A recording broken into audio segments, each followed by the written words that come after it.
Je n'ai jamais quitté la foire de Châlons puisque depuis que je me suis porté candidat en 2011, j'y suis venu régulièrement, y compris même quand j'étais président. Donc je retrouve cette foire avec beaucoup de plaisir, les amis qui m'accompagnent, les élus qui m'accueillent.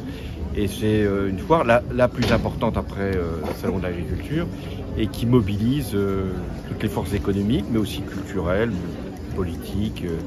Et c'est pour moi aussi une rencontre avec la population, même si le lundi c'est pas le jour de la plus grande influence, mais c'est le jour où il y a des gens qui viennent pour à la fois comprendre, faire des affaires, commercer, etc. Donc j'espérais que la foire de Châlons aurait pu accueillir le président, mais finalement je suis là.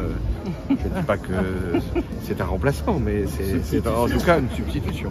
Les élus de la gauche, oui. Ils ne sont pas si nombreux, donc ça me permet d'avoir des relations très approfondies avec chacun d'entre eux.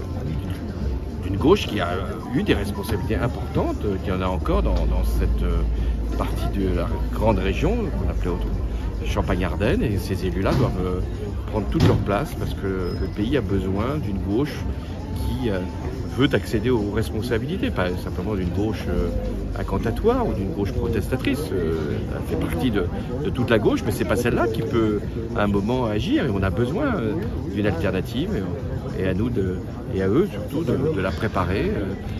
Si le pays ne trouve pas de solution autre que finalement ce qu'on a vécu au cours de cette élection présidentielle et des élections législatives qui ont suivi, le risque, on le voit bien, c'est une forme d'extrémisation du débat politique et une abstention très forte.